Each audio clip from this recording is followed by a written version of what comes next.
I am about to do 6 sets of front squats in the 6 to 10 rep range. It's the end of my accumulation block. I'm deloading next week. This is obviously not something I would do very often.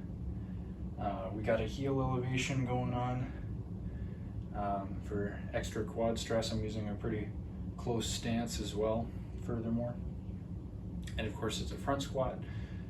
So this is going to be mostly quads, but you still get a lot of core, upper back, hip extension type deal out of this. But it's going to be tough. Wish me luck.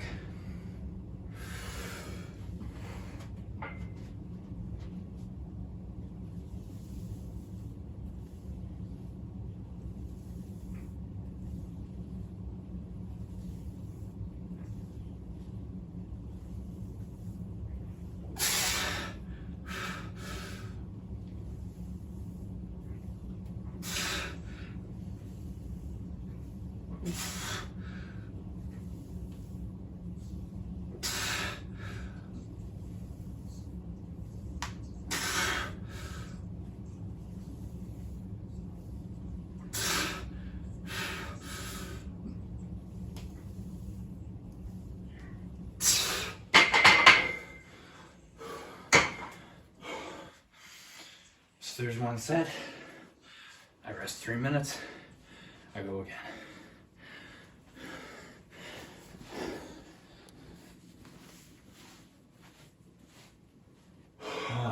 So you can tell that the absolute range of knee flexion that I get out of this lift is really, really good. And I found that even just doing this lift once a week and some lunges on my primary deadlift day, my quads have been growing, even on relatively low volume. This is just such a concentrated variation on the quads. I guess people would say it has a good stimulus to fatigue ratio. But we'll talk more about that when I'm done 6 sets.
The biggest advantage to picking a variation like this that is pretty good on the stimulus to fatigue ratio is it makes room elsewhere in the week to essentially put lifts that fatigue you more in higher priority.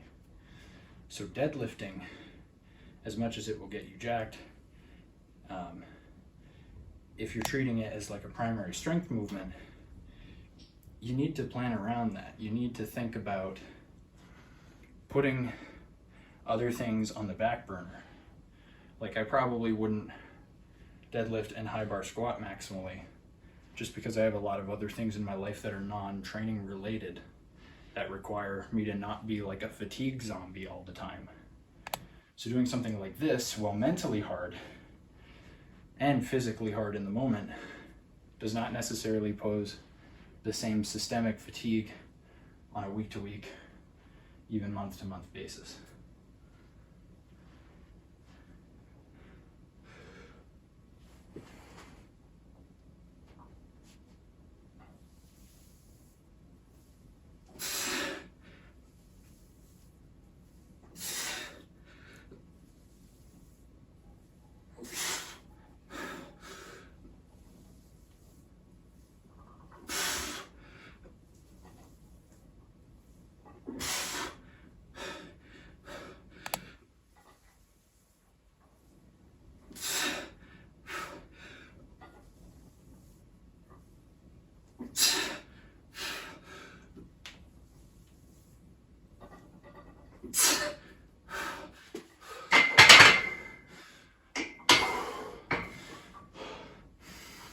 I maybe could have gotten one more there, but I felt my upper back was gonna give in the next rep if I gave it the quality that I think it deserved.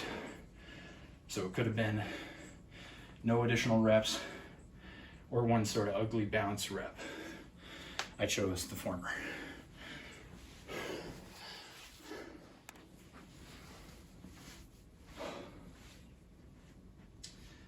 In a similar vein to talking about fatigue in regards to the deadlift, I think for the foreseeable future, I'm going to stop using evolving rep ranges or a double progression or whatever you'd like to call it on squat movements in particular, simply because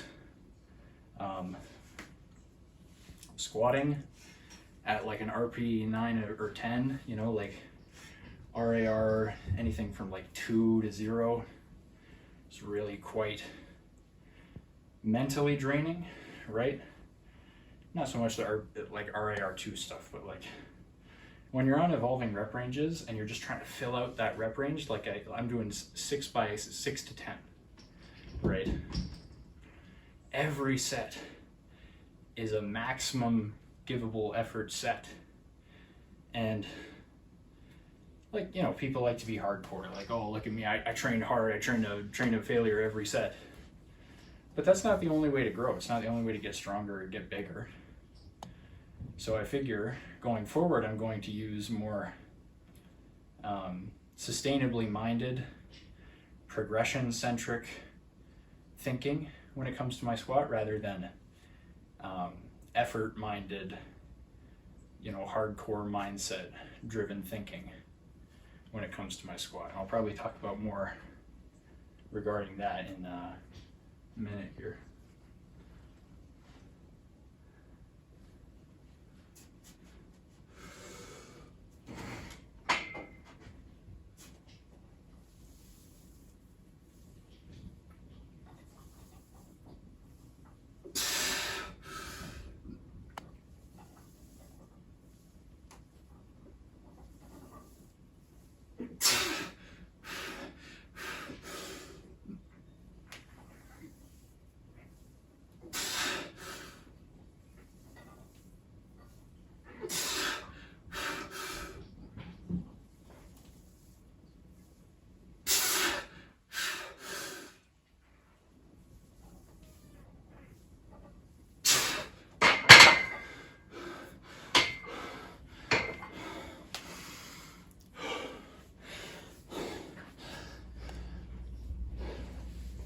In a particular sense, I'm speaking right now in this last week of my block with the goal of preventing me from squatting for one more set. I'm sort of using this to dodge my next set. I know I can't, but it kind of shows you with a different mindset, right? Like when we talk about fatigue and we talk about periodization and like planning out training cycles, I think a big mindset in some of our circles is that most of us cannot take on too much fatigue. But there comes a point when you have to say, like, is the fatigue that I'm getting worth what I'm missing out on, right? So this, although incredibly fatiguing momentarily, like I've said before, doesn't actually interfere with my other sessions. And because of that, it means that this is like simultaneously the hardest day of my program and the easiest day of my program. It's the easiest day of my program because I just have this and glute ham raises, and like abs and calves. Very like easy day on paper. But man, oh man, there are some weeks during this block when I've just dreaded this. And I think that the reason why I want to move, you know, for my squat and some of my other movements to a more, you know, pre-planned, fatigue management centric programming style is because I don't necessarily want to dread days. And especially I don't want to dread them every week. Like I can If I'm doing like a wave progression, sure, I'll dread the 4th week. I'll be like, oh, that's gonna be a hard week. But I'll also be excited for it. With this block, I've kind of felt like I'm dreading this day, and then next week I have more. More volume to deal with, right? And like, make no mistake, the volume's been growing in me. It's been working really well. But man,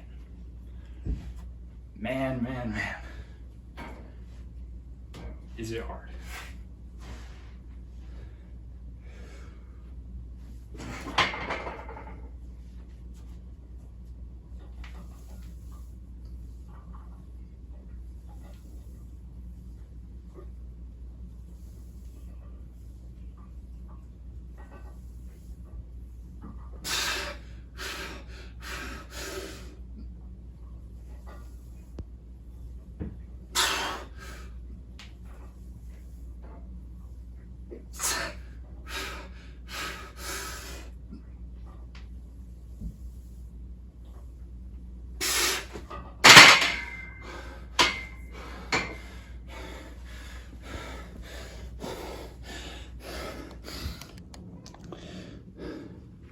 So the point in my making this video, I guess, as I go through this difficult workout, is to remind you that trying to like fight, grind, tooth and nail, lose an eye for a +1 is not the only way to get bigger and stronger. I've been getting +1s, but I've not necessarily been needing to fight for them so much because I've been using other methods of pushing forward my progression, like how I've been using volume to drive progress in my current block. That isn't to say I haven't fought for +1s this training cycle, but you know, it isn't the only way to go about it. Like, I'm not trying to advocate avoiding hard training. You can't avoid hard training. It's got to be hard at some point if you want to make progress, but it doesn't always need to be like you're fighting a tiger. You know, sometimes it can be like, I don't know, you're fighting I don't know, something a human could probably take in a fight, which is honestly not a lot in the animal kingdom, at least in terms of things taller than your kneecaps. So yeah, keep that in mind. Just know that maximum effort training all the time, it's not the only way to train. Lots of ways to skin a cat. Actually, that's something a human could take in a fight. I mean, that's quite morbid to say, but like a house cat, I reckon a human probably has a pretty good shot against a house cat. Fuck, might cut that. That's a little bit too non-advertiser friendly.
So this was kind of just like a bro talk, like as if you were sitting in the room with me while I did my sets. And I've always liked that format of video. I find that like little gems of wisdom come out. And I'm not trying to imply I'm wise, but like I've gone out of my way to try at least to know more than the average Joe. So hopefully someone can become a bit more than the average Joe by listening to me, or thinking about what I have to say at the very least. That's all I had for you today. Take care, train hard, have a great day.